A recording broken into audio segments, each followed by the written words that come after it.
Hello, welcome to the channel Why Stories. Enjoy watching. Tina was a local village heroine. Not only was she beautiful, but she also graduated high school with honors and passed her final exams excellently.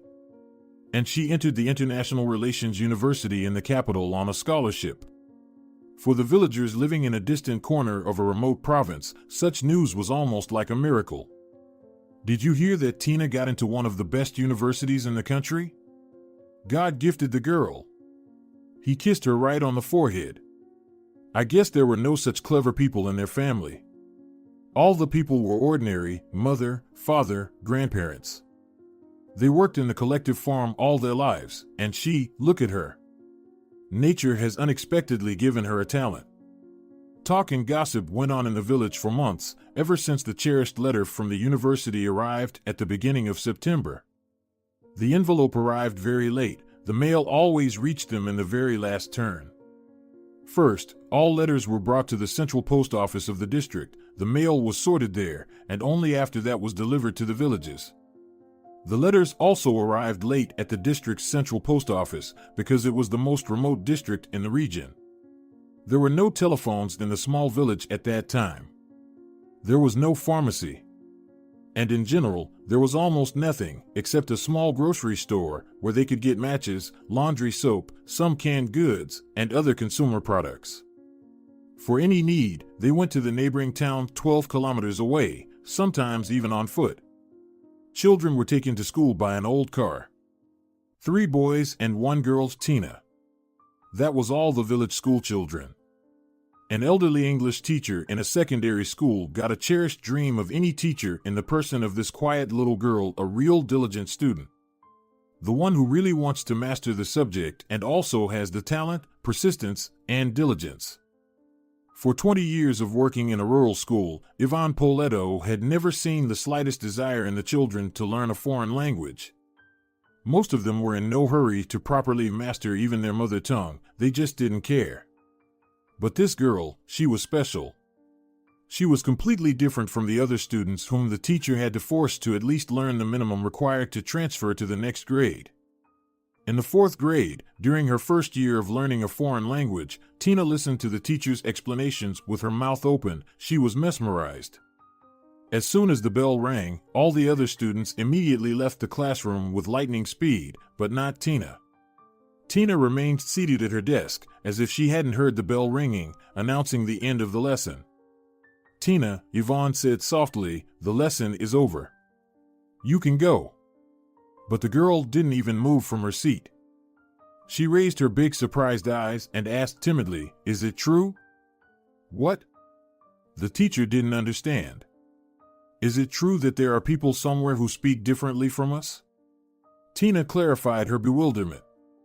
Of course, it is true, Yvonne nodded. There are many countries and other languages in the world. I thought it was only in a fairy tale. Tina sighed in admiration, and the teacher realized that foreign language sounded like a magic spell to this child, like a key that opens a door to another world. And so it was. The language barrier is the biggest obstacle for a person who happens to be in a foreign country. Suddenly the teacher got a sudden inspiration, and he said, sitting next to the girl, the English language will open up the whole world for you, Tina, if you will know it as your mother tongue. But will I be able to learn it? Tina looked at him incredulously. I will help you, the teacher promised. But you have to work hard, try your best, okay? Yes, she nodded seriously. I understand. I will do my best. Since then, they both worked very hard, teacher and student. Yvonne, inspired by the efforts of his student, on his days off, went to a regional center, looked for the necessary textbooks, took foreign language books from the library, and did everything possible to give Tina as much knowledge as possible. The capable student fully met the expectations of her teacher. Eventually, he saw that his efforts were not in vain. His talent for teaching, wasted for years in this godforsaken rural place, was finally being fulfilled. In 7th grade, Yvonne had a serious conversation with Tina's parents. I think your daughter needs extra lessons with a native speaker. With who? Her mother didn't understand. with a teacher for whom English is native or almost native. Well, we live in a remote village. Where would we find such a person? The woman shrugged her shoulders. There is such a person in the neighboring town, and he is already retired. I am ready to take Tina to him on weekends. Tina's mother was confused. She wanted to say, "Hey man, are you out of your mind? A two-way railroad ticket to that town costs a lot of money." But the authority of the teacher and, in general, of the school was strong at that time, and she didn't dare to speak in such a manner. She only said, blushing and turning away her eyes, that their family had no money for such trips. "And I don't think Tina's father will allow it," she added, sighing. Tina's father was a man with a tough temper, and after a few drinks, it was better not to talk to him at all. And actually, he was very angry about Tina's consistently staying late at school. "What the hell?" he said glumly. "Why the hell is she even learning a foreign language? Can't the cows in our village understand your native language? Come on, Roberto." Tina's mother tried to soften her husband's anger. "They don't even charge us for it. Let her study what she wants to study." "Exactly," Tina's father said indignantly. "They're not charging us yet. My gut tells me this is where it's going. I won't give them a penny, do you understand? Not a single penny. It's nonsense. You'd better teach the girl how to do household chores. She won't need English in our village for sure, but she will have to work physically." He cursed and left, slamming the heavy door. "I'll talk to him," Yvonne said calmly. "And don't worry about the money, the district administration will pay for it. It's a scholarship for a talented student. Tina won the regional competition 3 times. Well, if they would really pay for it, then okay," her mother said. That was the end of the conversation. However, when Tina's father found out that she and Yvonne would be going to the neighboring town once a week, he became as furious as an angry bull, but her mother stoically withstood all his raging attacks and sent her daughter to her grandmother's house just in case. The family storm subsided and ended with an alcoholic lull at a neighbor's house where Roberto always went to drink. Tina's mother, who was used to such behavior, didn't object. But she never let her drunken husband into the house until he sobered up. After drinking heavily, he always came back silent and calm, and for the next couple of weeks, there was peace at home. The first lesson with Sebastian Flores was like a dream. An old gray-haired teacher had worked for many years as a simultaneous interpreter in the capital at a foreign embassy, but now, in his old age, he had returned to his native land, leaving the apartment in the capital to his son. "You have to change your pronunciation," this new teacher told her. "Yvonne has taught you good grammar, and your vocabulary is good, but your pronunciation, it's terrible." "I'm sorry, colleague," Sebastian embarrassingly turned to the schoolteacher, sitting a little farther away. "That's okay, Sebastian," he said calmly. "I understand everything perfectly well, that's why I brought Tina to you. And you made the right decision. Absolutely right.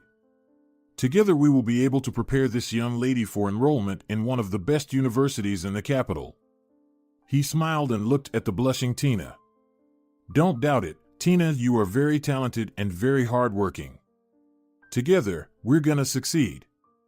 All right, we're done for today, don't miss your train." "Yvonne," Tina said cautiously on the way back when they were already sitting in the carriage, looking at the monotonous landscape passing by. "Do you really think I can be accepted?"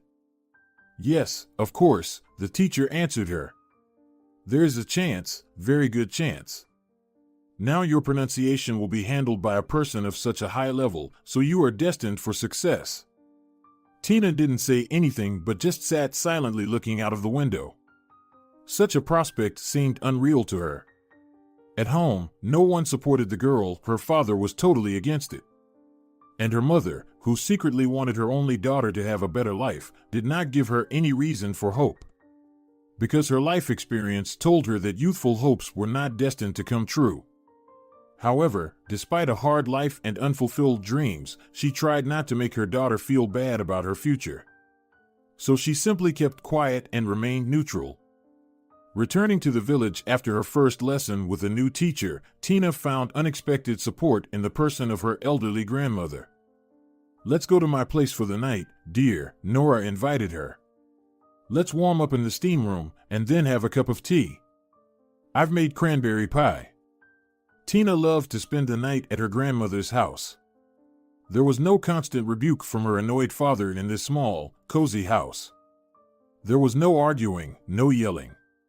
She would have loved to live at her grandmother's, but she couldn't leave her unfortunate mother alone. Besides, her father was angry when Tina spent too much time at her grandmother's. "Are you not well at home?" he asked his daughter angrily. "It's warm at home, always enough food, and you even have your own room. What else do you need?" "No, I'm happy at home, Dad. It's just that Grandma needs help too," Tina answered him guiltily. "So help her during the day, and in the evening, you have to be at home, do you understand?" her father said indignantly. That's why it was not possible to visit Grandma Nora too often. But today was a rare moment when her father was in a good mood. So he didn't object when Tina timidly asked to spend the night at her grandmother's house. Their houses stood side by side under a big birch, where Tina's swing, blackened from time, hung on an old thick branch. But the swing was still good.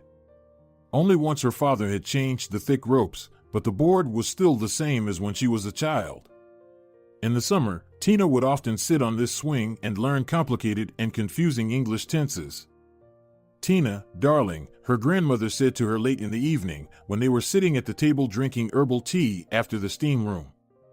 "Don't give up your studies." Tina looked at her grandmother incredulously. "What do you mean? Don't give up?"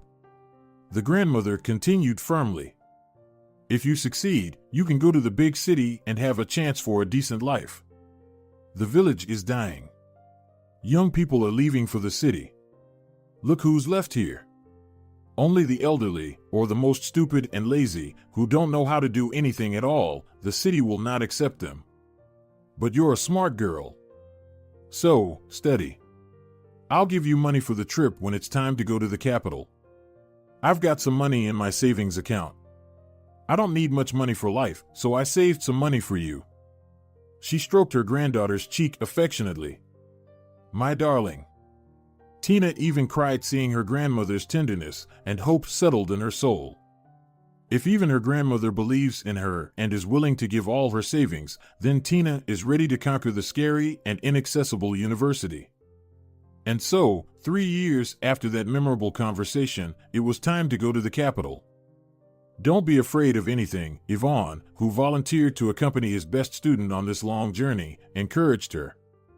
"You know everything very well. Don't be afraid, answer the questions calmly. Imagine you're not at the university, but answering Sebastian's questions.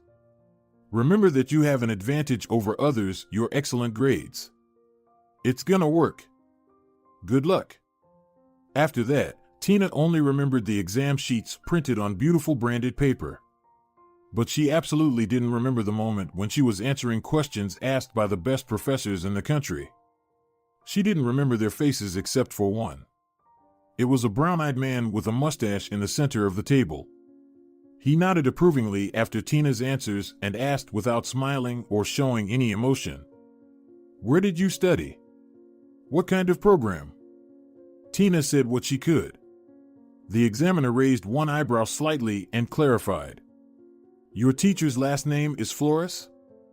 I don't know," Tina answered frustratedly and felt like she was a little stupid child. She almost cried there. "All right, you can go." The teacher turned away indifferently, preparing to listen to the next applicant. Yvonne, who was nervously walking back and forth in the university square, saw Tina and rushed to her. "Tina, how did it go?" "They asked me what Sebastian's last name was," Tina said in a trembling voice.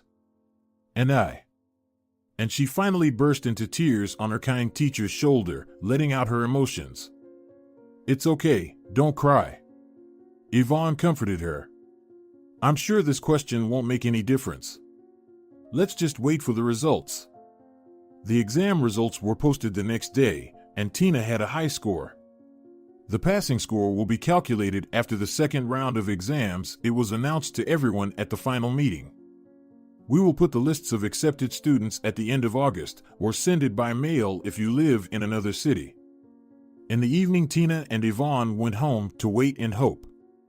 When the long-awaited envelope arrived from the district center, only her father was at home.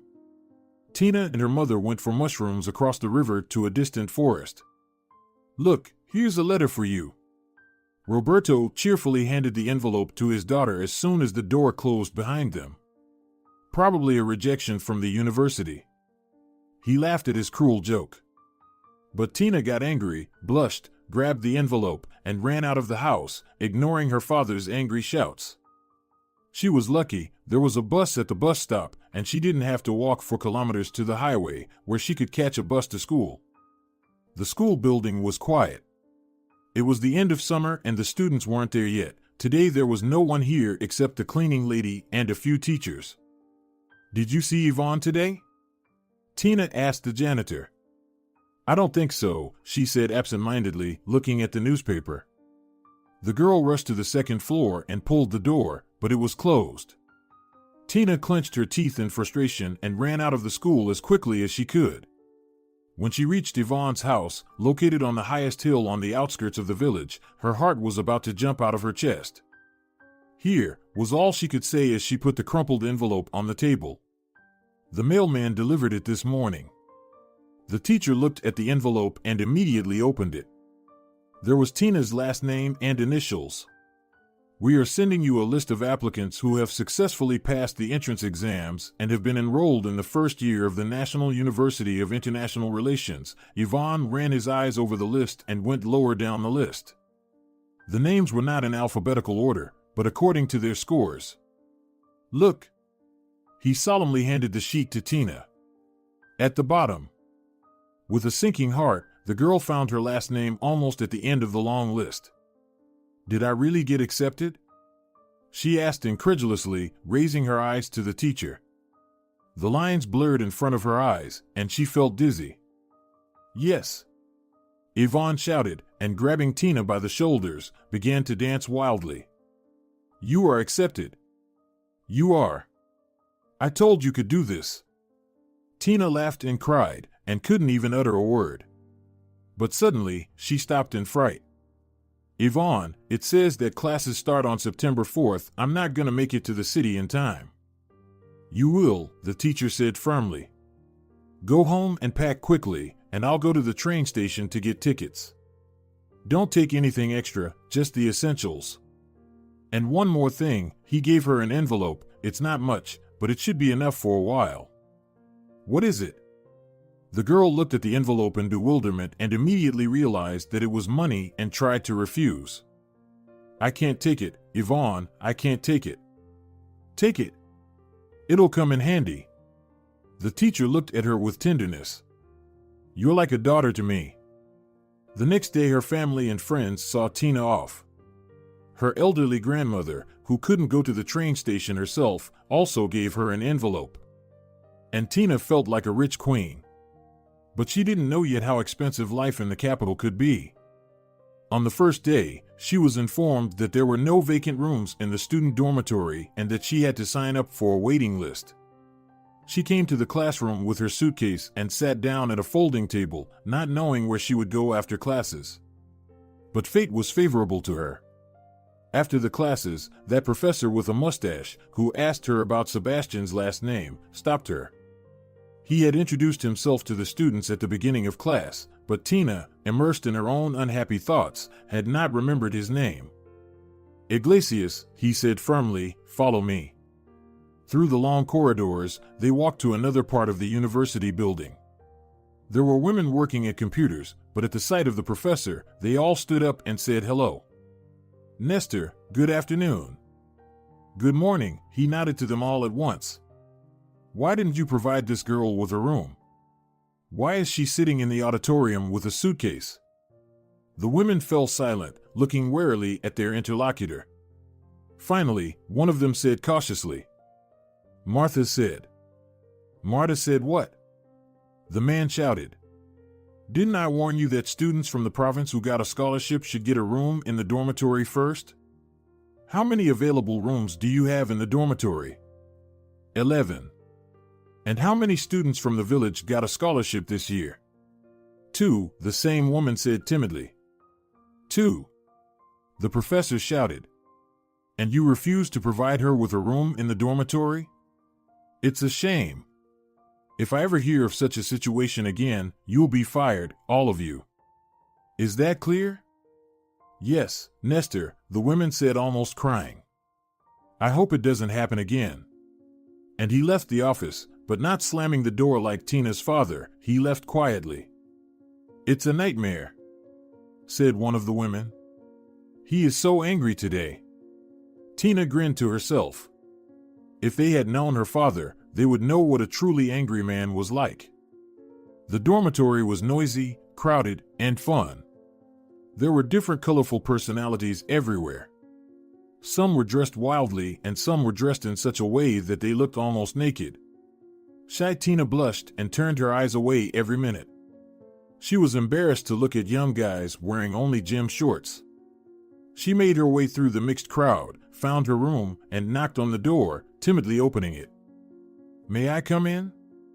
Come in. A blonde girl with dark gray eyes, sitting on the bed in a Turkish style, said cheerfully. You're my roommate, right? Yes, Tina confirmed. I arrived today. Oh no, the girl said, pretending to be sad. I was planning to rent the second bed and make some money. And, seeing the fear and bewilderment in the eyes of the new girl, she laughed. Just kidding. Come on in, make yourself comfortable. I'll show you everything. The neighbor's name was Lola. She lived in the suburbs of the capital, so she also got a room in the dormitory, but she knew the city well, and the university too. Her older brother had studied there. Besides, she studied at the training courses here for 2 years before applying to this university. After unpacking her suitcase, Tina sat down on the bed, looked around the room, and finally felt that she was at home, at her new temporary home. From now on, she was a university student and would live and study here like everyone else. In the 3rd year, Tina, who was already one of the best students, an activist, and editor of the student newspaper, met Daniel.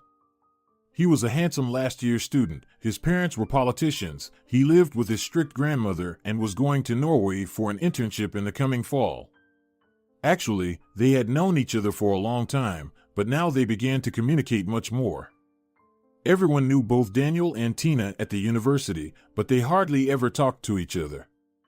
That year, Tina was elected to the student council for the first time, and Daniel was its executive secretary for the 3rd year in a row.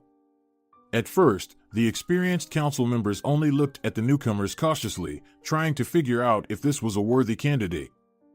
The 1980s were coming to an end, there were big changes in society, and students began to quietly and sometimes openly disregard fundamental values, break the rules, and behave more cheekily. One day, coming early to a council meeting, Tina saw that in the office of the students' organization, where most of the meetings were taking place, the members of the council and other people were reading poetry. She sat in the back and listened. The poems surprised her or even shocked her. They read poems by authors she didn't know at all. And if she knew the author, they read something she had never heard before, for example, the early works of Marquez. The speakers and listeners were so immersed in poetry that they didn't notice that they were already halfway through the time that was designated for the student council meeting. Tina, unlike many others, noticed it but decided not to interrupt the speakers. Finally, someone realized that the non-council members had already taken their books and left, and Daniel looked sternly at those who were still there. I hope there are no snitches among us. Almost everyone started talking, indicating their position. They said, no, of course not, what are you talking about? How could you think that? And so on. Tina sat silent and didn't say a word until the meeting started. When the meeting was over and the other students had left, Daniel approached her. Tina, why were you silent when I asked about the snitches? Tina smiled slightly, leaving her eyes serious. I think it's unnecessary to publicize obvious facts. Really? He looked at her curiously. Shall we discuss the obvious facts when we have some free time? Do you really have free time? She asked boldly. I'm not going to have any free time anytime soon. Don't you eat or drink? He grinned. Why? Of course, I do, like everyone else, in the cafeteria. But I think you have in mind some more private places for eating and other things related to the process. I like your idea. He looked at her evaluatively and shifted his eyebrows slightly. Do you live in a dormitory? Yes, she nodded. But I don't recommend coming there. The supervisor is evil at the entrance. Are you talking about Paula? Daniel laughed. I can knock her out with one hand. I'd like to see that, Tina smiled, imagining the scene between Daniel and angry Paula. Paula always yelled at the students who didn't live at the dormitory and at other people trying to get inside. Where are you going? Anyone not living in the dormitory is not allowed in. However, the residents of the dormitory, who wanted to invite guests, persuaded Paula in various ways. The most reliable way was not money, but wool. Paula was passionate about knitting, and she tried to get the rare yarn by any means. Students often gave her different knitting supplies. Paula, here's some high-quality yarn. Let's have a look. She put the bribe on the table, examined it closely, and muttered something like, That's enough for 4 pairs of socks. Or, Holy moly! It's enough for a good sweater. Depending on the value of the bribe, guests were allowed in for certain periods of time, set by Paula and monitored vigilantly.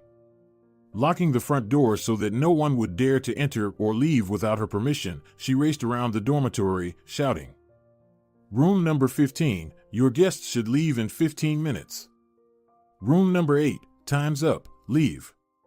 Then, with a sense of accomplishment, she would return to the entrance and unlock the door for anyone who wanted to enter. The management appreciated Paula very much and constantly thanked her for her hard work. Sometimes they even paid her bonuses. So if Daniel wanted to win Tina's heart, he had to do the impossible, get past the vigilant Cerberus.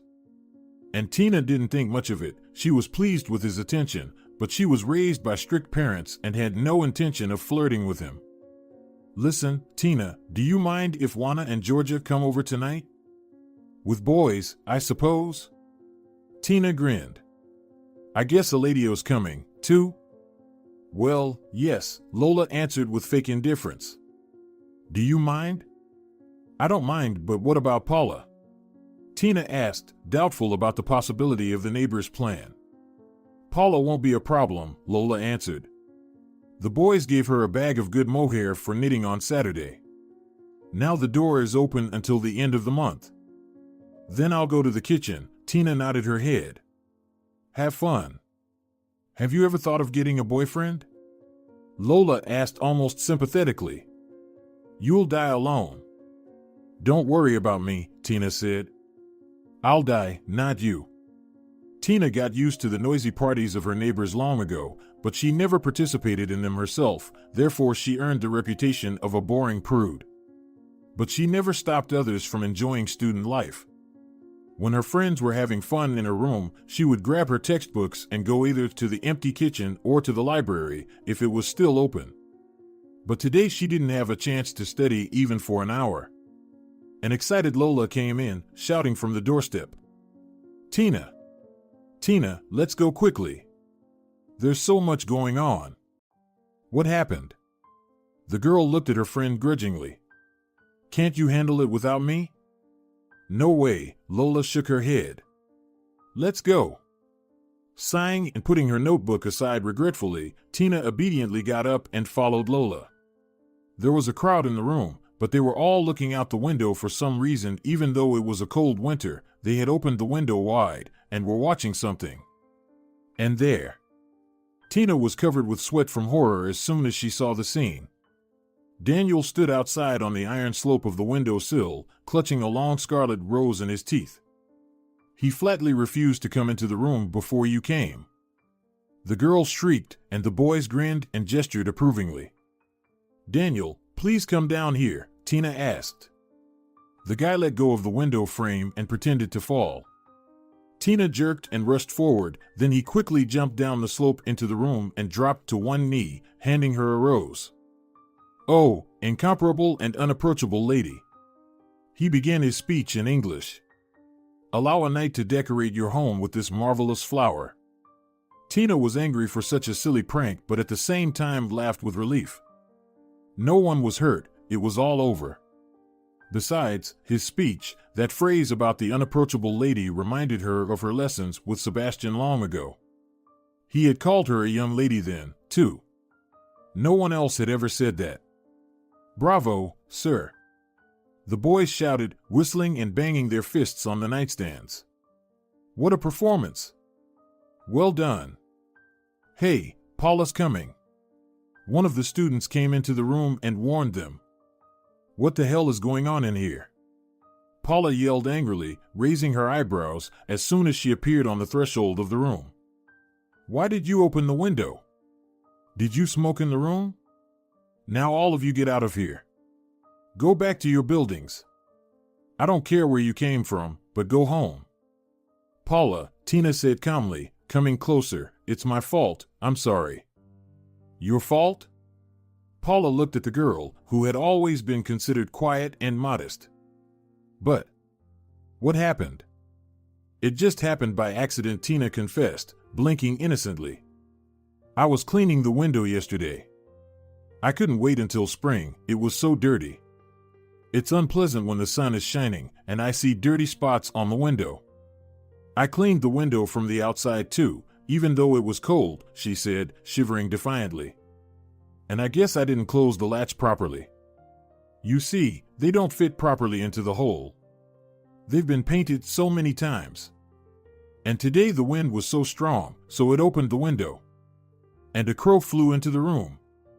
Tina continued to lie with inspiration. "A huge, cheeky crow. So, we tried to catch it, and it was not going to leave. It jumped on the closet, then on the ledge. We barely caught it. I'm sorry for all the fuss. Please forgive us. You're a good housekeeper," Paula finally said, glaring at Tina. "Are you from the village?" "Yes," she nodded.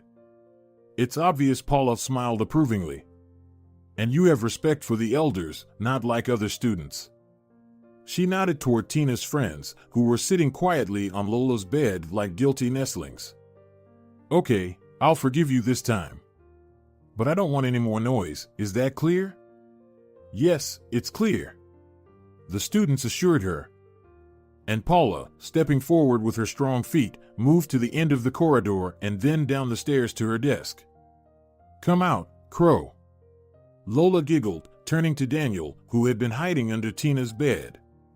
"Get out of bed carefully, don't harm your feathers." Everyone was giggling, and Daniel crawled out, wrinkling his nose and rubbing his stiff limbs. "I'm fine, I'd do anything for a lady." "Stop fooling around." Tina pretended to be angry. "You better think about how you're gonna leave the dormitory." "What's there to think about?" The boy shrugged his shoulders. "I'll go out like everyone else, down the stairs. Paula will find out you don't live here, and then Lola and I will be in trouble." Tina objected. "Well, in this case, I'd better stay here," Daniel winked at her with a sly grin. "Well," Tina grimaced, "there's enough space under the bed for you. But you'll have to leave in the morning anyway because the cleaning lady will be here." "Oh ho," he sighed. "I guess I'll have to leave the way I came here, through the window." "Please don't." Tina got frightened.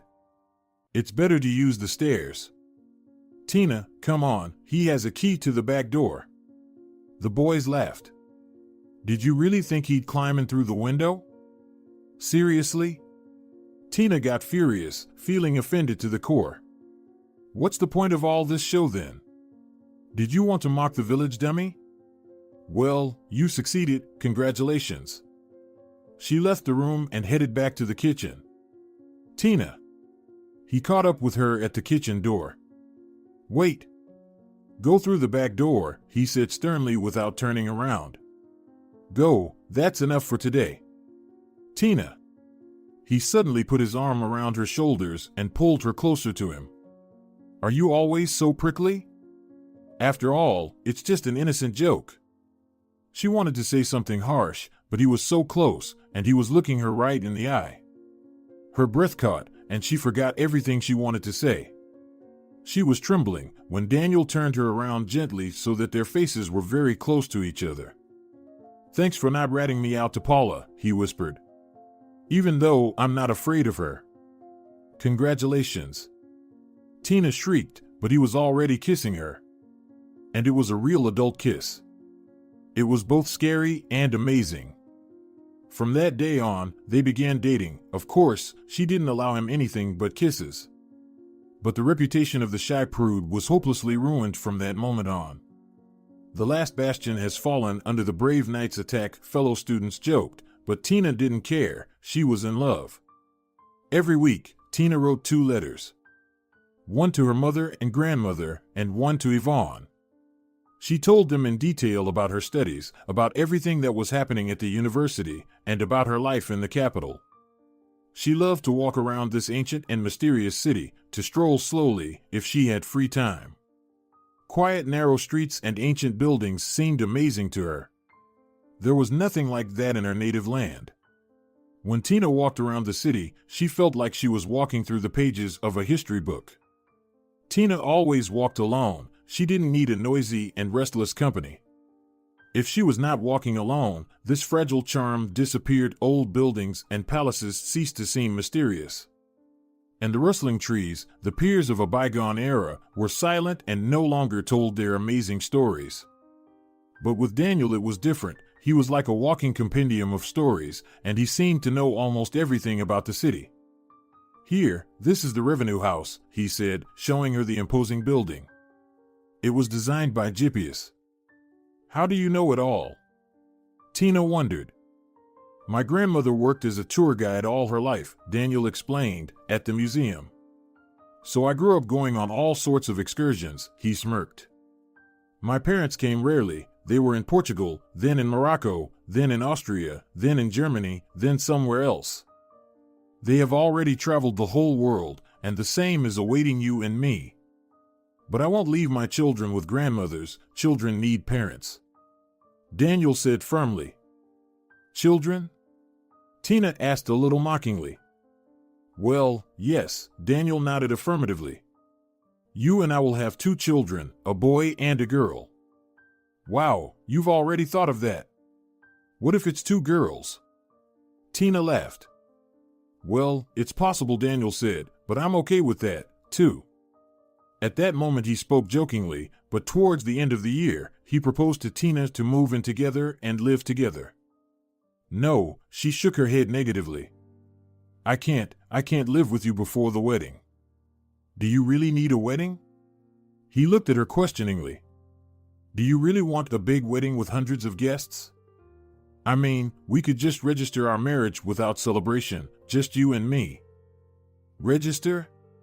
Tina was confused. What do you mean? No witnesses and no guests? Yes, he nodded. Tina, I don't want you to suffer. I would never offer you something humiliating or embarrassing. Although, in my opinion, there's nothing embarrassing about 2 people in love living together. But I respect your point of view, he added quickly, seeing that Tina was about to get angry. I really do. And that's why I suggest we register our marriage now, and we can celebrate it when my parents get here. Next year. Okay? But what am I going to say at home? Tina was confused. Don't say anything yet, Daniel suggested. We will invite all your relatives and friends when we have a real wedding. Until then, we'll live like this, but not for long. In October, I'll leave for an internship. But, Tina said hesitantly and got confused. What? What else? He put his arm around her. What are you afraid of? Daniel, she hesitated for a moment, not knowing how to talk about the sensitive matter. What if we? Daniel realized. Don't worry, we're modern people.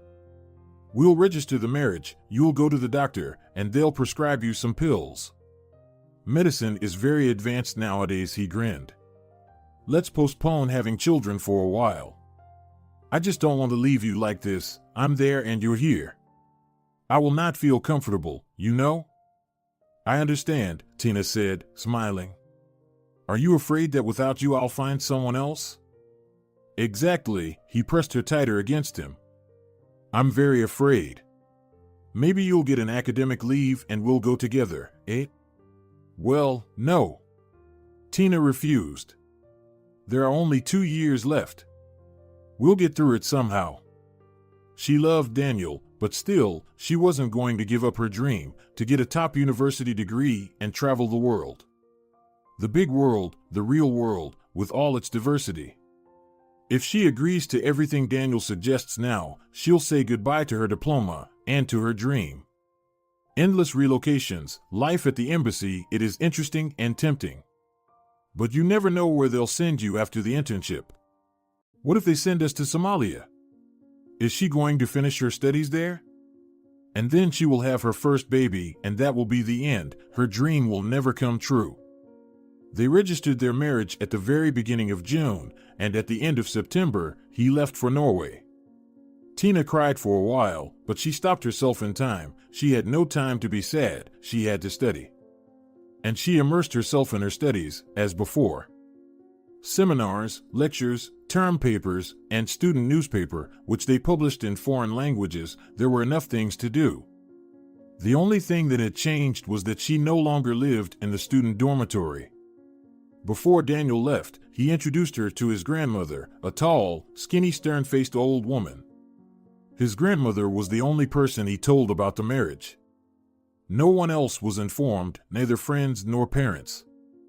Daniel explained that he didn't want to upset his mother. My father doesn't really care, he barely notices us all, he told Tina with an ironic, bitter chuckle. But Mom, she always wanted me to find my true love, a life partner who would be right for me. She wanted it to be like it was supposed to be, an introduction, a wedding, many guests, you know? I don't want any of that, but I don't want to upset my mother. If we tell her now, she'll be worried. If everyone finds out we're already married, we won't be able to have a proper wedding, and it's very important to my mom. I know it's all just strange bourgeois prejudices, but I hope you understand. I do, Tina nodded, I understand. My mom probably wants the same. So let's not make them worry. You'll graduate, I'll come back from my internship, and my parents will come back home. Then we'll have a real wedding. What about Grandma? Won't she tell anyone? Tina's worried. Grandma's my best friend.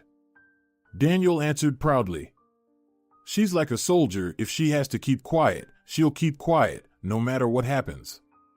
After they got married, they went to visit his grandmother. The apartment where she and Daniel lived shocked Tina, high ceilings, moldings, a bronze chandelier. Beautiful expensive curtains, like from the movies. And the furniture. It seemed to Tina that such furniture could only exist in fairy tale palaces. She ran her hand over the polished surface of a huge sideboard on carved legs. It seemed as if the warm wooden surface was alive. Good evening, children. Grandmother greeted them, sitting in a high armchair and smoking a pipe. She is just like the Duchess from the Alice cartoon, Tina thought, trying not to stare at everything too intently. Well, let me congratulate you. The elderly woman continued calmly. Now you are husband and wife, and you are the masters of your lives. Daniel, I am very glad that you informed me. It is possible that before you return there will be only a box of ashes left of me. Grandmother. Daniel started to protest, but the old woman raised a thin, wiry hand and continued. In that case, I shall rely on you, sweet girl. My dear, what is your name? I'm sorry, I forgot, it's because of my age. Tina, she said. Well, Tina.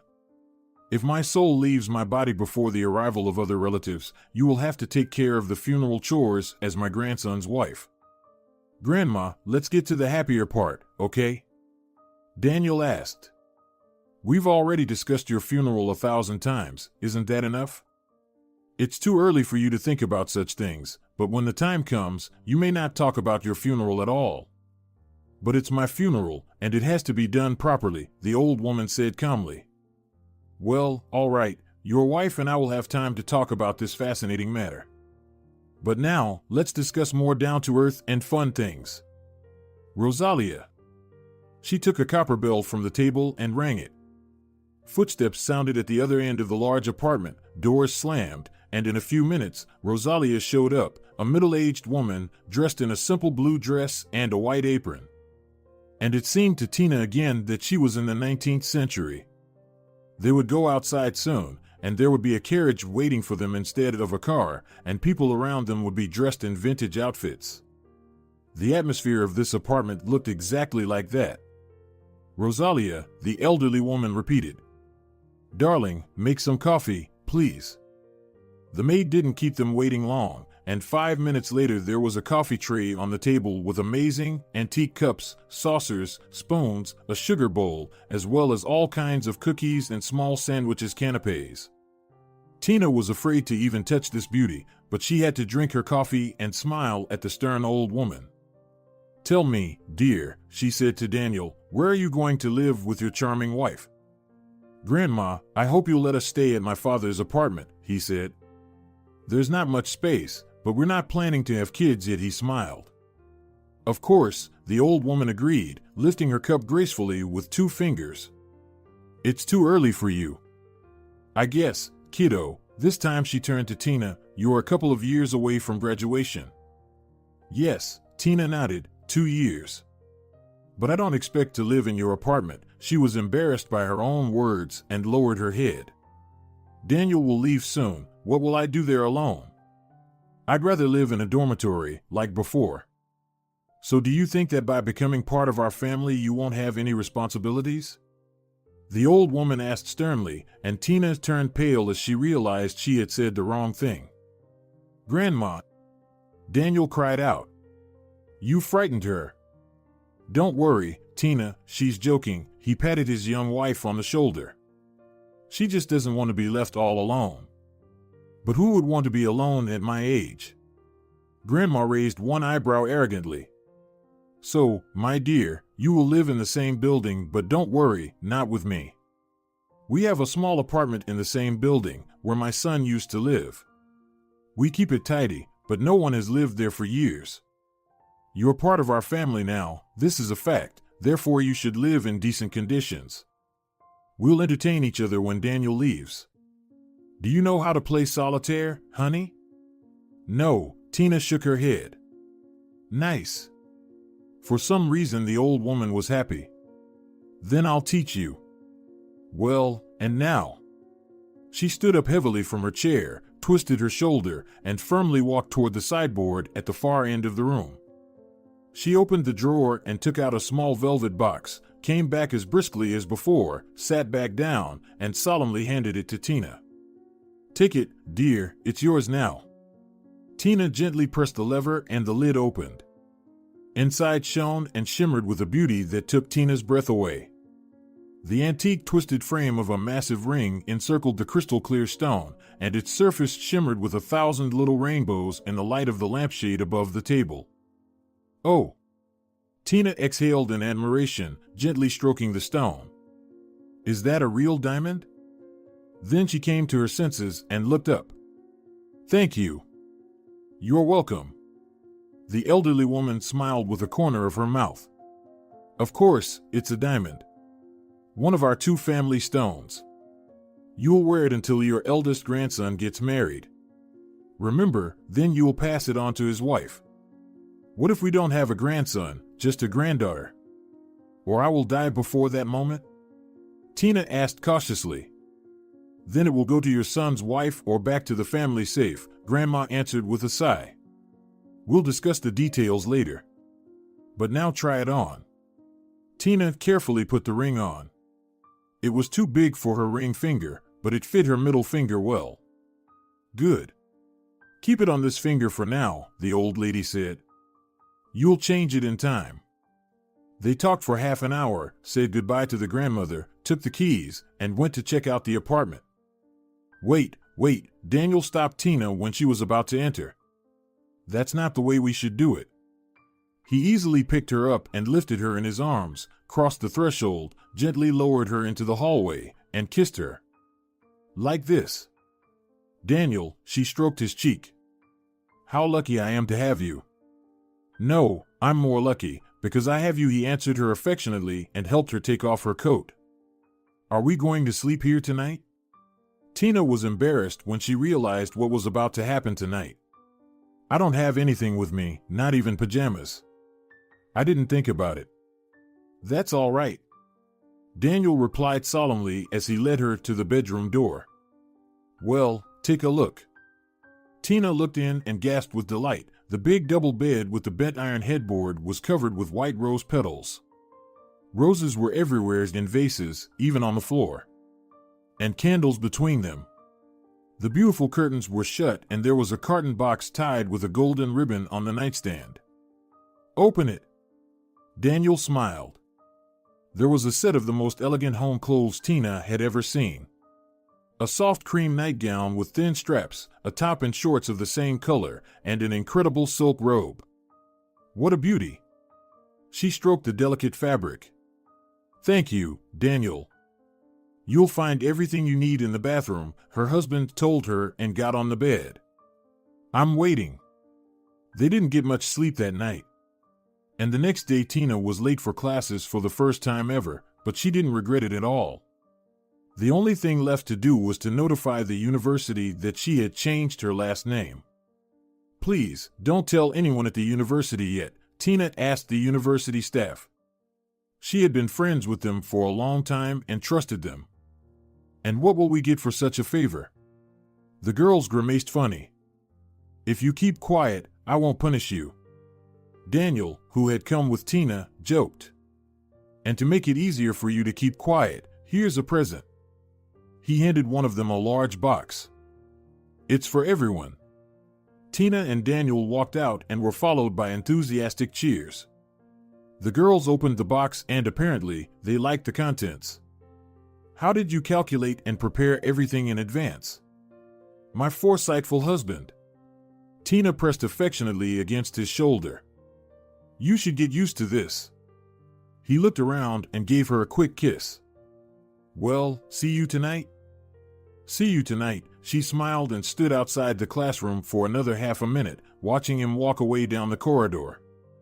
And so, the new academic year began.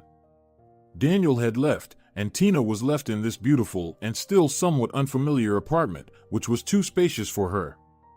From now on, Tina's days went like this. In the morning she would get up early, 2 hours before classes, make some homemade buns, pies, and other treats and bring them to grandmother Serafina, that was her name. Serafina, good morning. Tina said cheerfully as she entered the large, dark apartment. The old woman couldn't stand bright light, her eyes were watery, so the curtains were almost always drawn. I brought you some buns. Tina, my dear, the grandmother answered, I've told you so many times, don't worry about me, Rosalia feeds me perfectly well. I don't want to hear anything about it. Tina laughed. Daniel told me to take care of you, so you will have to eat buns. The old woman also smiled happily, and it was obvious that she was very pleased with the attention of her new family member. They discussed all sorts of small things and plans for the coming day. Sometimes Serafina told her something interesting about the city, though more often it was over dinner. They had dinner together, too. Tina felt very lonely in the long evenings alone. Soon she and grandmother became very close friends. You are a good, pure soul, little girl, grandmother told her many times. Stay the same for the rest of your life, but only on the inside. And on the outside, you need to grow a hippo skin, like a shield, you know. So that other people's black evil can't touch you. Oh, child, there are so many evil, bad, callous, and stupid people in the world. Tina nodded and agreed, and then told her in turn about her childhood in the village, about her own grandmother, about her mother, about her favorite teacher who helped her find her way in life, to whom she continued to write letters every week. "I want to tell them everything so much," Tina complained to Serafina. "But I realize it's too soon. Otherwise, there will be no surprise, no celebration." "Yes, you should wait a little longer with the news," the old lady agreed and smoked her traditional pipe. "Or maybe," she pointed with her eyes at Tina's belly, "maybe you'll have to let them know sooner?" "No," Tina blushed. "It's nothing like that. I saw a gynecologist before the wedding." She wrinkled her nose at the memory. "I took care of it. We agreed to wait until I finished my studies. Then we'd have a baby. I'll teach foreign languages in the embassy schools, otherwise, who will hire me?" "No one." "That's perfectly reasonable," Grandma nodded. "Well, go, baby, you have to get up early tomorrow." "I'll stay up a little longer." That's how they lived. Tina also wrote long and detailed letters to her husband about everything that was happening day by day. He answered her too, but less often and much shorter. There was no telephone in the apartment where they lived, but Serafina had one. Sometimes they talked to Daniel, but not for long. But in the end, he always told her how much he loved her and how much he missed her. And those evenings were filled with the greatest happiness for Tina. But one Saturday afternoon, Tina was cleaning the apartment. It all collapsed in a flash. The doorbell rang. Then again and again. The insistent ringing made Tina finally take off her thick rubber gloves, put the rag aside, and run to the front door from the bathroom, where she was diligently scrubbing the tiles. Tina opened the latch and the door swung open with a crack like a cannon shot. Tina stepped back in fright. A fat woman with bright makeup and a disgruntled, squeamishly crooked face stepped over the threshold. "Is this where you live?" she said loudly and squeakily and shut the door with her foot. "Are you looking for someone?" Tina was confused. "For you, my dear, for you." The lady walked into the living room, then into the kitchen, paying no attention to Tina, as if she were furniture. She looked around and went to the bedroom, but then the girl came out of her stupor and sharply asked the stranger, "Let me ask you, who are you and what are you doing in my apartment?" "Your apartment?" The lady grinned. "I am Daniel's mother, your so-called husband." She said the word ironically and looked Tina straight in the eye. "You didn't expect that?" Tina was completely confused, everything jumbled up in her head, and an old, black and white photo and a family album came to her mind, showing Daniel's parents at their own wedding with a big bouquet. And another picture of his mom, a very young, smiling lady, holding a 3-month-old baby boy's little Daniel. This fat woman was nothing like that young and sweet girl, but people change over time. "You're back from your business trip already?" It was all Tina could utter. "Already," the lady announced and stood right in front of Tina. "Listen to me, girl." It sounded like a verdict.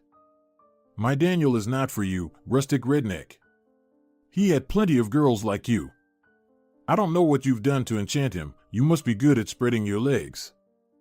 At these words, all the blood rushed to Tina's head, and she, not daring to object, staggered back and clung to the door. And the lady went on without paying the slightest attention to this fact. "I have absolutely no idea what he told you. Men can be very persistent if they need something. But as a woman, you must understand me," she grinned nastily again. "You shouldn't get your hopes up. No country girl will ever, do you hear? No country girl will ever enter our family as my daughter-in-law. Me and Daniel's father already have a suitable match for him. They studied at the same course, a good, decent girl from a very decent family. Not like you, redneck. Besides," she walked into the room as if she were at home and sat down on the sofa, took out a handkerchief from her purse, and wiped her sweaty face. "Besides, we don't need low-quality grandchildren from such plebeian blood as yours. You're incapable of giving birth to a normal child, you country idiot. All country people have underdeveloped brains." She went on and on with some horrible insults, saying something else. And finally, Tina just couldn't take it anymore. "Go away, please," she wrapped her arms around her head. "What? What did you say?" The mother-in-law was indignant. "Should I leave?" "No. You have to get out of our lives immediately, do you hear me? Immediately. I don't want you to be here when Daniel comes back. Do you understand? Get out." Tina, who had never been so insulted by anyone before, shouted out loud. Bitter tears streamed down her face, but she didn't notice them. Her temples were pounding frantically, and she was short of breath. She wanted to break something, preferably the head of this horrible woman. But Tina overcame this terrible impulse, ran to the front door, swung it open, and screamed with all her might. "Go away, or you will regret it." The woman was shocked, turned pale, got up from the sofa, and, looking at Tina fearfully, moved toward the exit. She cautiously made her way through the apartment, as if expecting an attack. And finally, having jumped out of the threshold, she yelled one last time. "You country bumpkin! You're wild. You shouldn't be in a decent society." And she ran down the stairs. Tina slammed the door behind her and slumped to the floor on weak legs. She had a terrible headache, her eyes were swollen from crying, and she desperately wanted to just fall asleep and then wake up in the morning and realize that it was just a terrible nightmare. But it wasn't a nightmare. Her life really fell apart that day. Tina had a lot on her mind that day. That lady offended her. How could she talk like that? Tina kept replaying over and over in her head the terrible phrases and accusations Daniel's mother had showered her with. Lying sleepless in the dark on the big bed without her beloved, Tina cried and couldn't stop. She was having a real hysteria, a nervous breakdown. But she was inexperienced in such things and she didn't know what she could do. She should probably take a sedative, or drink coffee, or go to Serafina and tell her everything. Perhaps Serafina would have saved the situation, but Tina's temper didn't allow her to complain and ask for help. She didn't even call her husband. Maybe he doesn't care anymore. What can he say to her now? Now it's clear why he insisted on a secret marriage. Obviously, his family will never accept her. She knew she could always talk to Serafina, but it was unlikely Daniel's parents would listen to the old lady. And at the thought of what would happen if she met Daniel's father face to face, she broke out in a cold sweat and shuddered. If his mother behaved like that, what could she expect from his father? Especially since her own experience with her father told her about the worst possible outcome. In the morning, Tina, pale, with dark circles around her eyes and completely devastated, took the family ring off her middle finger, put it on the table, took her belongings, only those she had before her marriage, and left with her shabby suitcase for the train station. She carefully hung the key to the apartment on the doorknob of Serafina's apartment and rang the bell twice. She waited until she heard Rosalia's footsteps and ran away. On her way to the station, she stopped at the post office, purchased an envelope, wrote an application to the university to get an academic leave for family reasons, and sent the letter to the right address.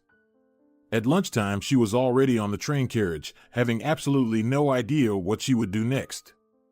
But right now, it was impossible for her to stay in this city, where she had been treated so unfairly. Serafina. The bewildered Rosalia brought her the key Tina had left on the doorknob. I opened the door and found this key. Where should I put it? And Tina didn't visit you today, is she sick? Give it to me, the old woman frowned, but said nothing about the situation. She had her breakfast as usual, smoked her morning pipe, and told Rosalia to give her coat. Where are you going? Rosalia got worried. You are usually reading at this time of day. I'm not going far, she said absent-mindedly, putting on her old-fashioned hat with the brim turned down. I just wanted to get some fresh air. It took Serafina 20 minutes to walk out of that part of the building and go up to the 4th floor of another section of the same building. Of course, there was no elevator in their old building with its wide hallway. Entering her grandson's apartment, she took a quick glance. There was no Tina's outerwear, and as she made her way into the room, she found the ring lying on the table. There was no note nearby. Frowning, Serafina took the ring, closed the apartment, and returned to her apartment in the same manner. When she arrived, she sat down in her high chair, closed her eyes, and told Rosalia not to disturb her on any pretext for the next hour and a half. Rosalia took advantage of this short break, took her coat, and slipped out of the apartment to walk to the nearest pastry shop and talk with the other housekeepers over a cup of coffee. Rosalia sat down at a small table by the window, took out a cheap compact powder, and fixed her makeup. Then her friend and neighbor Agata came, and then other women who usually got a break at this time. It was the most convenient time. The hosts had left for work or somewhere else after breakfast and would only be here for lunch, so they had half an hour to talk. 5 minutes later, a pretty Susanna from the 19th apartment joined them. "Oh, girls, you have no idea what was going on yesterday," she informed her friends in an excited tone. "Nadi came back yesterday and started attacking everyone. Honestly, Rodrigo and I didn't know where to hide. Then her husband came back, and she started yelling at him, too. She complained about everything. He listened to her hysterics silently for a while, but then he couldn't stand it anymore, banged his fist on the table, and said, 'Shut up, woman, or I'll hit you right now.' She sobbed and answered him, 'I've just been to your apartment, where our son lives with his redneck. The one he calls his wife in public. Have you ever heard of it?' I told her everything I thought about her. I told her who she was, who we were, and what she should expect. And she cried like a white whale. Then her husband asked her, 'How did you know where Daniel and his wife live?' I heard the housekeepers talking in the pastry shop that Daniel and his young wife had moved into the apartment with the dark walnut door on the 4th floor. He didn't say a word to us, little bastard. He rented an apartment in the same building and didn't say us anything. And what makes you think, my dear," her husband said to her calmly, "that it was our Daniel that the housekeepers were talking about?" "What do you mean?" his wife said in confusion. Then he got up from the table and called me. Can you imagine, girls? Well, I entered the room. I thought I was going to lose my job. The owner asked me calmly, "Susanna, my dear, was it you who told the neighbors about Daniel in the pastry shop?" And I answered him, "I did say that, Lionel, but not about your son Daniel, about another guy from next door. I think his name is Daniel too.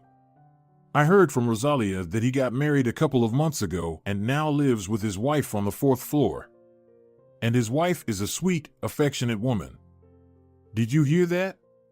Our boss turned on his wife. "Immediately go to them, you damn dummy, and apologize. You broke into someone else's apartment. Ugh. How am I supposed to look them in the eye now, huh? Why are you flapping your eyes, stupid? It's a shame. And our Daniel is renting an apartment in another building. I gave him the money for that." He told her something else, but I couldn't hear. I ran out of there. Wow. Rosalia's eyes widened. "So your hostess went to Artina?" "Oh, my gosh." And I wondered why the key was hanging from the doorknob. "What key?" The friends were curious and narrowed their eyes inquisitively. But Rosalia was smart enough not to explain anything to them now. "Oh, it's time to go," she realized. "I need to go, girls, or Serafina will scold me. We'll talk later, some other time." When Rosalia returned home, she went straight to Serafina, knocked on the door cautiously, and when she heard that she could come in, she rushed to her hostess and told her what she had heard from Susanna. "You are very smart, Rosalia," Serafina said thoughtfully. "I'm very happy that you're working for me, thank you.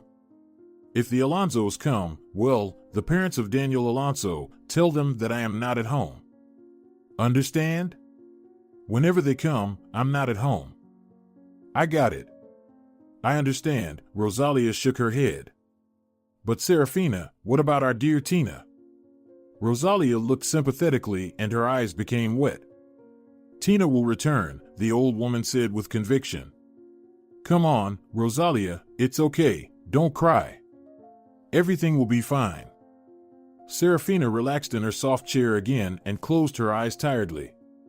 She sat like that for 15 minutes, rose again, went to the telephone, picked up the receiver, dialed the number, and said, "Could you please connect me with the embassy?" Yes, of course, I'll wait." Tina looked with red and dry eyes at the vast native land running outside the train window. She had no more tears. Last night, she had already cried all the tears that nature had given her for this period of her life. But it was even worse without tears. She felt like everything was burning inside, and her swollen eyelids itched terribly. After thinking for a while, she got up and went to the conductor's compartment. "Good evening, do you have any eye cream or eye drops? Something got into my eye and it itches terribly." "We don't have any creams," the woman said indifferently. "Would you like some coffee?"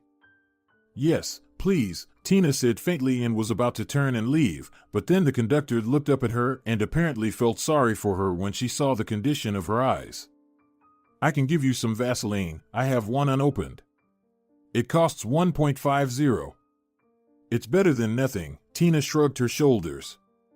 "Thank you." The Vaseline made her eyes feel better, and she even sipped hot coffee and cheered up a little. Her head was no longer buzzing, and she lay down to try to take a nap. She had a long ride ahead of her, though it was unlikely that she would fall asleep now. Her thoughts took her far back in time, when she was traveling on the same train, but in the opposite direction to a distant unknown city, full of bright hopes. Then her first class, confusion, unexpected help of the professor, dormitory, meeting Lola, student years, Daniel. He is so handsome, so clever, so intelligent, she loves him so much. Maybe he didn't know about this conversation at all, and his mother wouldn't be able to stop them? Although, stupid redneck? That's what his mother called Tina. Maybe she is right. What did you expect, Tina? Of course, you're no match for him. His mother is absolutely right. You don't even know how to use all those fancy cutlery. You wanted to be a politician's wife, but you don't even know how to hold a coffee cup properly. You'll embarrass yourself and him. So, go to your village and stay there forever, stupid redneck. With these unhappy thoughts and the pounding of the wheels, Tina fell into a deep sleep. The gloomy morning was already slipping into a long, boring gray day when Tina finally woke up. It took her a while to understand where she was and to remember how she had ended up on a train in the middle of the academic year. She quickly recalled the events of the last few days and smiled bitterly at her reflection in the window. So, did you become the wife of a successful politician? The fairy tale life is over.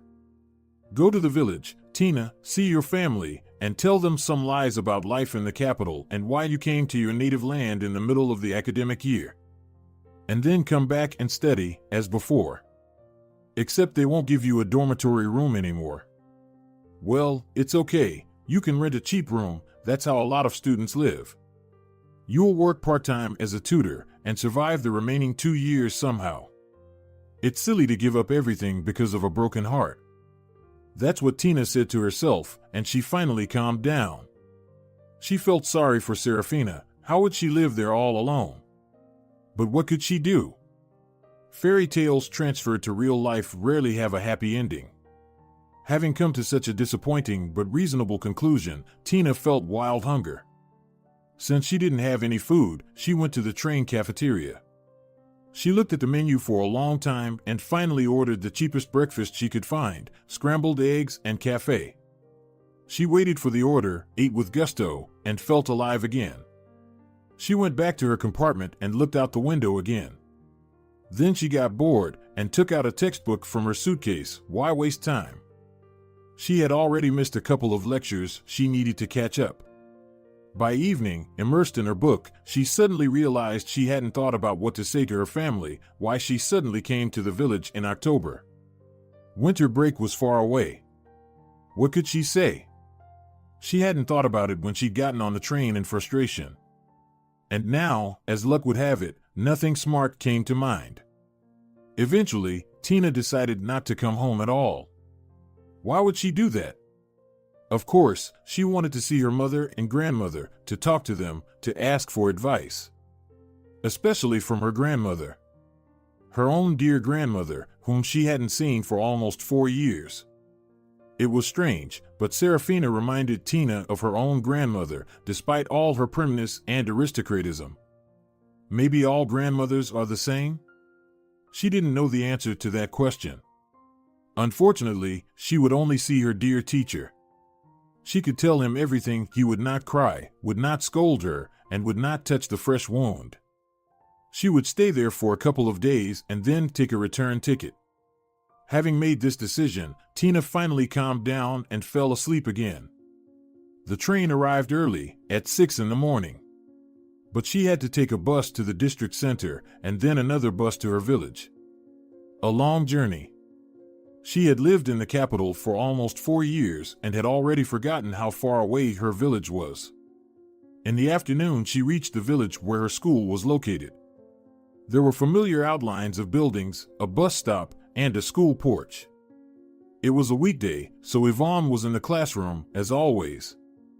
So, children, today we are going to learn the simplest form of all the tenses in the English language, present simple. Write it down in your notebooks. Tina peeked cautiously through the ajar door. There he was, the familiar, dear silhouette standing near the blackboard, writing something with chalk.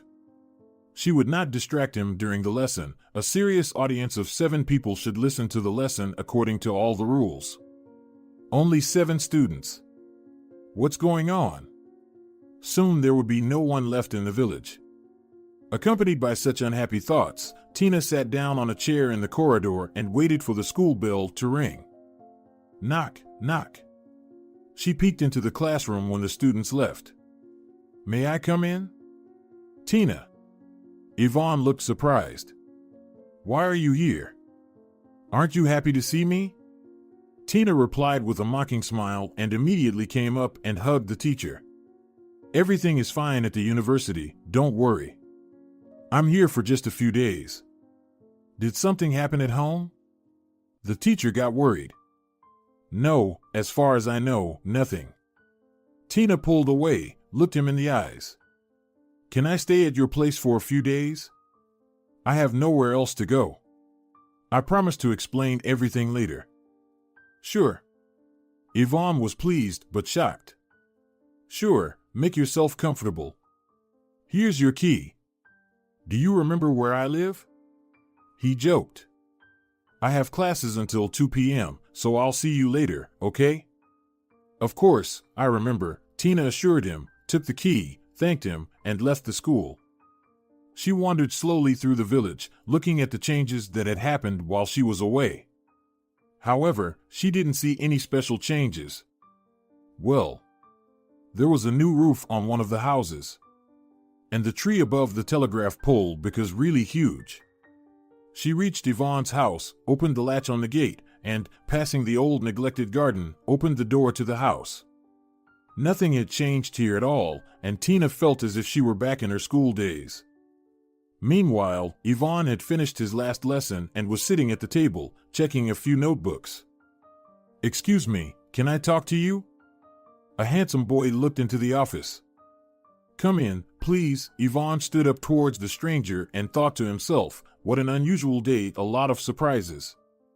I'm sorry, but I don't remember you. Do we know each other? He said to the young man, shaking his hand. You are right, we don't know each other, the visitor replied. Or rather, I know you from my wife's stories. And as far as I understand, you don't know anything about me. I guess so. Yvonne was a little confused. Are you visiting someone here? Not really, the boy laughed and suddenly slapped himself on the forehead. I'm an idiot. I didn't even introduce myself. Sorry, it took me a long time to get here and I'm really exhausted, so my mind is foggy. Daniel. And you are Yvonne, right? That's right, the man smiled. Please, take a seat, he pointed to a chair. Tell me, what brought you here? My wife, Tina Iglesias, studied here a few years ago, the man said. We had an unfortunate misunderstanding, and according to my information, she was supposed to arrive here today. Tina? Yvonne was surprised. Tina got married? Yes, Daniel smiled.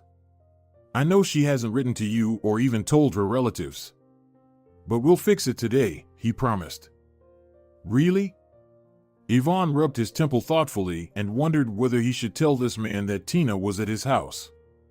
But he pushed the thought away from him and decided that he would do everything possible to protect the girl dear to his heart from uninvited guests. Have you seen her by any chance? Has she come to see you? Daniel asked with evident hope. I reached the nearest city by plane and then took a cab from there. I hoped to meet her at the train station, but I didn't make it. He didn't mention that before that flight he had another one, from Oslo to his native country. She was here an hour ago, Yvonne said with a sigh. And I believe right now she is at my house. Really? Daniel rejoiced. May I ask you to show me the way? Of course, Yvonne nodded. But you will have to wait a little while I finish some work here. Of course. Daniel said quickly. I'll go for a walk around the neighborhood. But please, Daniel, Yvonne stopped him, don't try to find the way without me. Any villager can show you where the teacher's house is, but don't do that, please. Yvonne, Daniel replied with dignity, I am not the most virtuous man in the world, but I am not a scoundrel. I realize that you don't know me at all and you want to protect Tina. I appreciate that very much.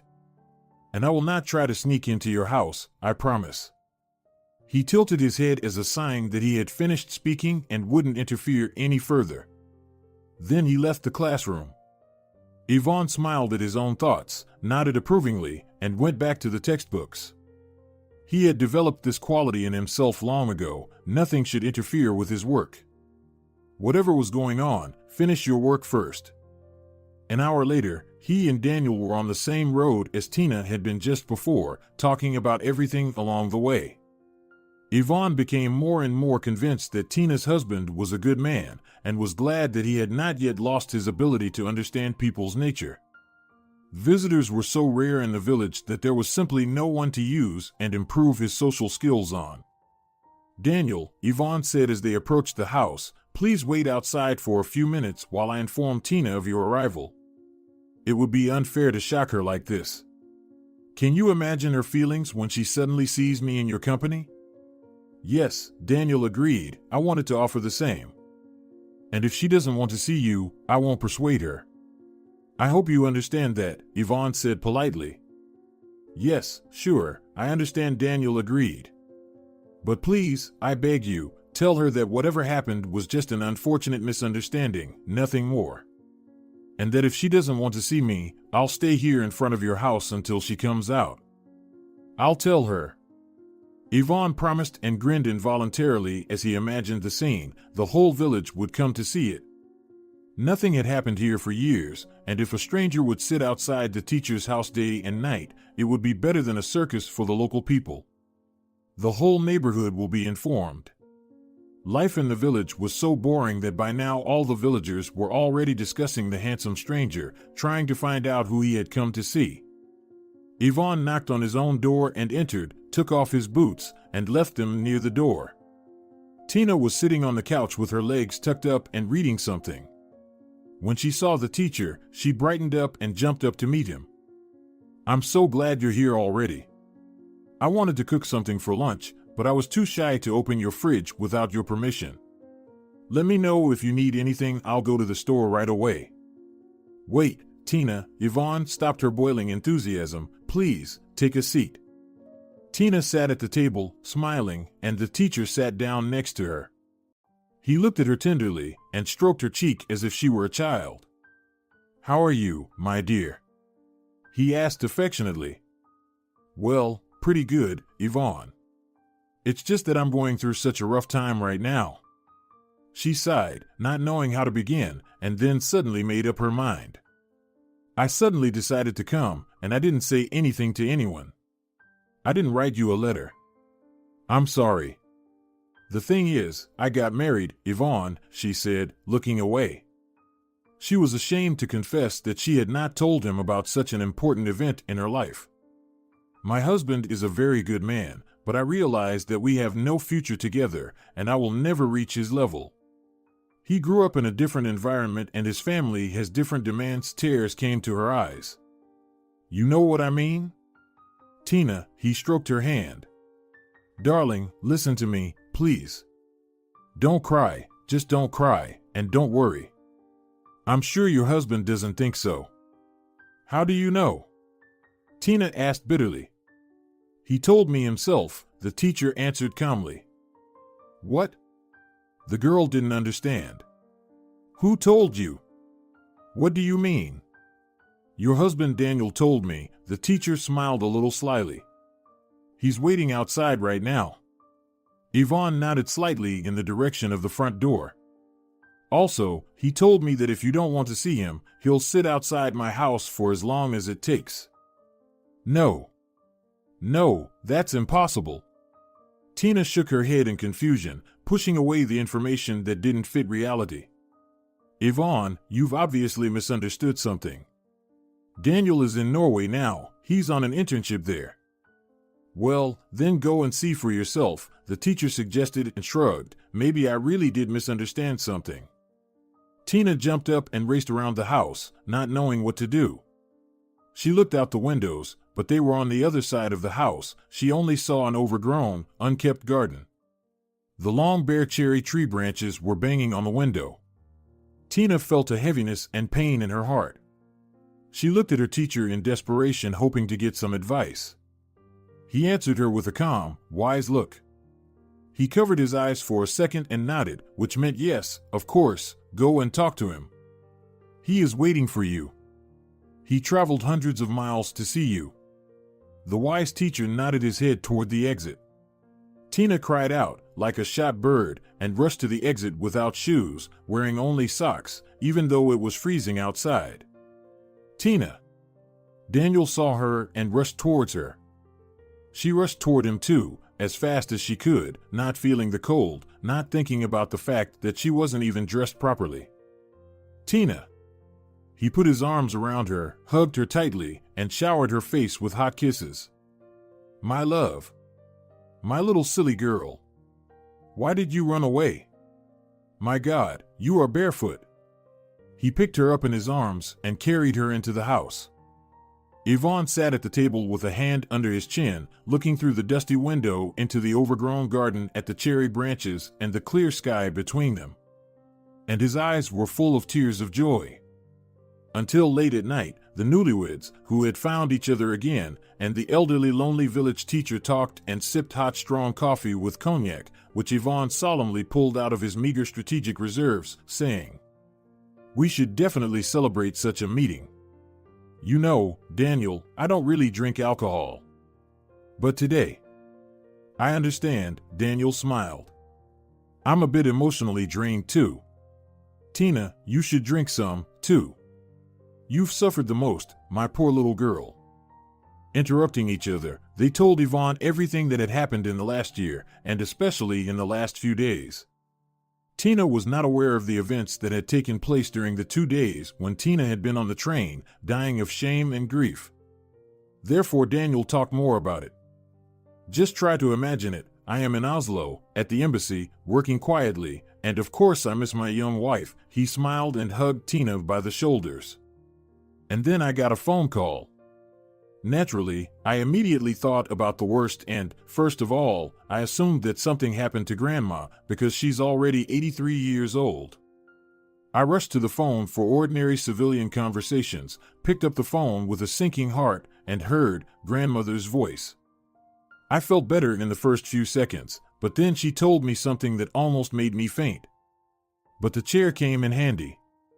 Anyway, she talked to me in her typical manner. Well, you know what I am talking about, sweetie, he winked at Tina. And he uttered, humorously copying his grandmother. Dear, just don't worry, but you have to come back home as soon as possible. Of course, I was shocked and asked, what happened? Nothing happened yet. She told me calmly. Everyone is alive and well. But if you don't come right away, the irreparable will happen. Jesus, Grandma, can you explain? I got really angry and just yelled into the phone, and the employees who were passing by stared at me. It was embarrassing. Listen carefully, my boy, I won't repeat it. Grandma told me about it as briefly as she could. Our neighbor Nadi, the mother of your classmate Daniel, burst into Tina's apartment and told her in a rude way that she was a country redneck and that she is not worthy to be part of such a decent family. Daniel Alonzo's mother? I was shocked. Is she a moron? Moron. Indeed. Her tiny brain can only be described by this. My grandmother agreed. But in this case, she was just mistaken, you know? She heard the girls in the pastry shop chatting about Daniel and decided that it was about her son, that her son Daniel had moved into the same building, rented an apartment for his girlfriend, and was about to marry her, according to rumors. And in the meantime, he introduced her to everyone as his wife. In fact, that Daniel is renting an apartment for this purpose. But not in our building, but somewhere else in the neighborhood. But the housekeepers also made a mistake and misunderstood. That's how rumors and misunderstandings almost ruined a few lives. The grandmother sighed heavily. And Tina. You know, dear, we became best friends while you were away. She is a beautiful, sincere, pure, caring girl. So Tina thought it was your mother who came and said all those horrible things to her. She left without telling anything to me. She also left the key and the ring. I did my investigations and found out that she'd bought train tickets the same day. She's clearly on her way home now. Oh, my God, my head almost exploded when I imagined what you must have thought. Daniel looked regretfully at Tina. I'm sorry, honey, I'm sorry you had to go through that. I should have shown you the recent pictures of my parents. My grandmother doesn't even have any. Just the old ones from the wedding. No one thought this would happen. My mom is nothing like that idiot Nadi, believe me. The whole neighborhood is sick of her behavior. Look, here are my parents. And Daniel handed Tina and Yvonne a color photo of a well-dressed couple sitting, posing for the photographer. They looked elderly, but they were still very beautiful. The man in a flawless blue suit, with a tie, slightly balding. And a gorgeous woman, with dark hair styled in an elegant manner, wearing a stunning dress. You have your mom's eyes. Tina marveled, handing the picture to the teacher. And the smile, he agreed. You really look a lot like your mother, Daniel. So, the boy continued after he showed the evidence. As soon as I realized what happened, I rushed to my superiors and wrote an application for urgent time off for family reasons. I had to lie to them that my grandmother was dying, otherwise, it would have taken too long to explain. By the way, she told me to do that. She said, I have the right to die unexpectedly, kiddo. But I also have the right to unexpectedly get better. So, take advantage of your old grandmother and don't tell anyone about the real situation. Pedro will provide us with the necessary certificate of my hospitalization. I have already arranged it with him. You know the rest, Daniel smiled at Yvonne. Then there was an airport, then another airport. My grandmother met me in the capital, she took a cab, and Rosalia accompanied her. She told me to give you this, darling. He turned to Tina, pulled a velvet box from his pocket, and pressed a lever. Please always wear it. And don't forget that there is no circumstance in the world that you and I can't handle together, just the two of us. Okay? And promise to tell me everything before you make any fateful decisions. Before you make any big decisions, Daniel corrected himself and kissed Tina gently on the cheek. She lowered her eyes shyly and said quietly, I promise. That's great. Yvonne relieved the situation. I have a present for you. It's not perfect, but please don't judge me harshly, because I wasn't prepared for your arrival. He opened a cabinet and took out a package tied with a string. Here, take it, please. I was keeping it until I could give it to you, Tina. What is it? Tina smiled and carefully unwrapped the unexpected surprise. My God! She gasped. Look at this. She handed the open package to her husband. There were 2 volumes of Jane Austen's Pride and Prejudice and posthumous papers of the Pickwick Club, both in English. Where did you get them? Daniel marveled, opening the beautifully illustrated volumes. Sebastian's former colleague sent them from abroad, the teacher smiled. At my request. Thank you. Thank you so much.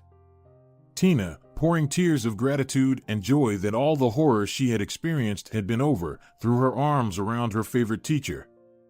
Tomorrow we will go to your parents, Daniel said firmly, and invite them to the wedding. Grandma forced me to borrow some money from her and pay for all the expenses, including buying tickets for your parents. She said that I have to fulfill the last will of a dying woman, Daniel laughed. She threatened again that she might die before we even had the real wedding. What about your parents? Tina wondered. Would they be able to come? No, he shook his head, they can't. But we all can go to them and have a wedding at the Austrian embassy. Mom is already preparing everything necessary, visas, tickets. All we need are copies of passports. We'll do it tomorrow. In about 2 months your family will arrive in the capital and we will go to Austria together. Yvonne, you're invited, too. If it weren't for you, Tina and I would never have met. But I don't even want to think about it. No objections. The boy shook his head, seeing that the teacher wanted to refuse. We're not going anywhere without you. Even my grandmother will go, she said for the last time, Daniel added quietly and made a serious face. Still, let me say something, Yvonne asked. Both Tina and Daniel nodded in unison, of course. First of all, thank you very much for the invitation. I'll definitely go, I promise. And Daniel, your grandmother is a wonderful person. I don't know her in person, but I realize that she is a wise, strong, and kind person. And she raised a wonderful grandson. I'd like to drink to her health, and to yours too. Let everything go smoothly in your life. I wish you to meet more good, honest, decent people in your life. Looking at you, I feel that I have not lived my life in vain, Yvonne expressed his feelings and wiped his eyes with a napkin. Unfortunately, he was not destined to visit Austria. Tina's favorite teacher died from a heart attack 2 weeks after their meeting. Grief-stricken Tina cried for 3 days in a row. But the wedding was on time. Everything was just as it was planned, solemn, lavish, and beautiful wedding. Only Tina's mother arrived from a distant village, her father was no longer able to represent their family, and her grandmother flatly refused. She said, I'm too old to travel the world. But, nevertheless, everyone was happy and the event was amazing.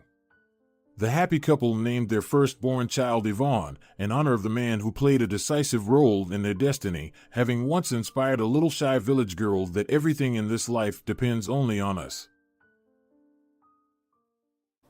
If you're enjoying it as well, leave a like and subscribe.